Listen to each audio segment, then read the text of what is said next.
Into Chuntik Kwok and James Chan on the anchor.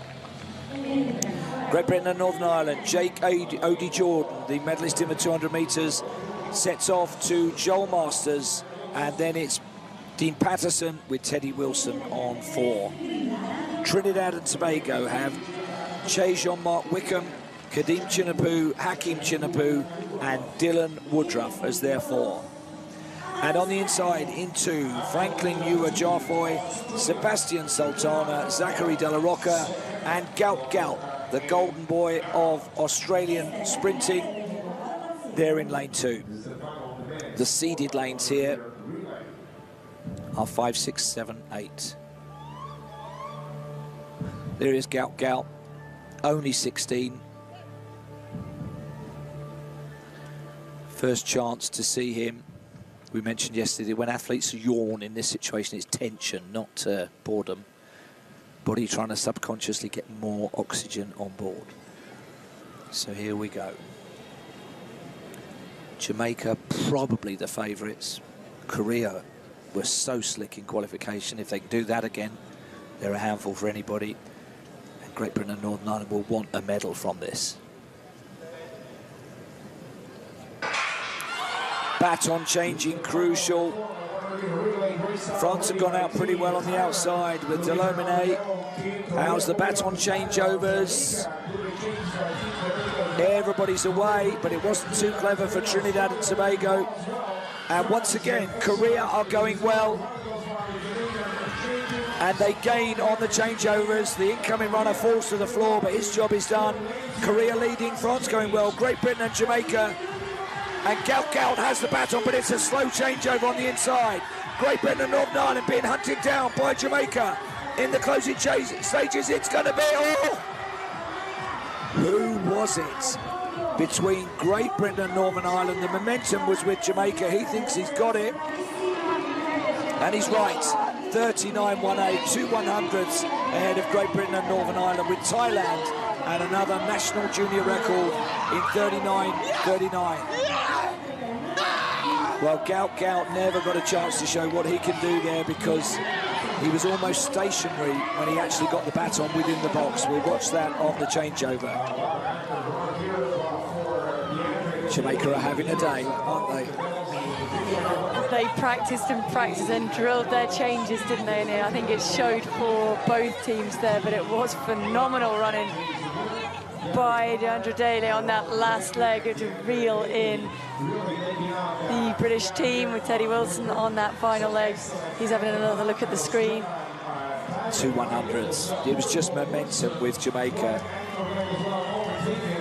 Thailand have the individual medalist from the 100, Boonsong. On another day, he could have been the champion.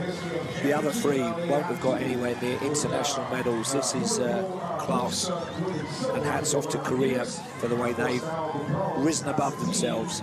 In the 4x100 relay. So congratulations to Jamaica, Great Britain, and Hannah. These are the medal winners in the 4x100 relay. So it is silver medals for Great Britain and Northern Ireland celebrating. They're all a bit overcome, these guys. Sorry. No, they definitely are.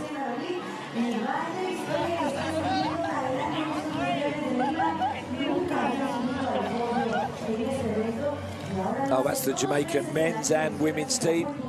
Both struck gold. Watch this change over to Gout Gout on the inside. He was ready to roll. He perhaps went a bit soon. Had to slam the brakes on and then go again. Otherwise, Australia would have been in the mix, but if my grandmother had wheels, she would have been a bike. On the outside, France, it's a late surge, but look at the momentum with Jamaica. They're still down at this point. Final 10 metres, gets level and goes ahead. The 2024 World Athletics U20 Championships produced an electrifying men's 4x100-meter relay final, with Jamaica emerging victorious in a heart-pounding conclusion. With DeAndre Daly anchoring the squad, the Jamaicans delivered seamless baton handoffs that allowed them to narrowly edge out Great Britain and Northern Ireland by just 0.02 seconds. Their winning mark of 39.18 seconds was a testament to both their remarkable speed and technical precision. The race was fiercely competitive, with teams like Korea and France making notable strides during the opening legs. Korea's flawless baton exchanges kept them momentarily in the battle for podium contention, while France's explosive start also put them among the early leaders. However, as the relay unfolded, the fight for first came down to a thrilling showdown between Jamaica and Great Britain. Teddy Wilson anchored the British side with a steady finish, initially matching Daly's pace. Still, Daly's blistering closing speed proved decisive, as he surged ahead in the final strides to claim victory for Jamaica. His impressive sprint drew comparisons to Jamaican legends of the past and bolstered his status as a rising star in the discipline. Thailand delivered an impressive showing as well, earning the bronze medal while breaking their national U20 record with a time of 39.39 seconds. Led by a strong anchor leg, the Thai team's performance stood out, highlighting the growing sprinting talent emerging from Southeast Asia. One of the key storylines of the race involved Australian sprinter Gout Gout. Despite his established speed and promise, he received the baton in a suboptimal position, requiring him to slow momentarily before regaining momentum. The hesitation disrupted his rhythm and ultimately prevented Australia from staying in medal contention. This lapse underscored how crucial clean baton transitions are in relay events.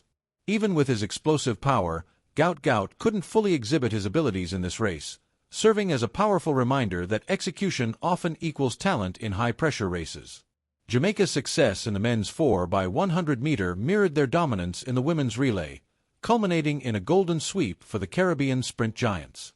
Their consistent relay success continues to amaze the athletics community, reinforcing their stature as a sprinting powerhouse despite their relatively small population.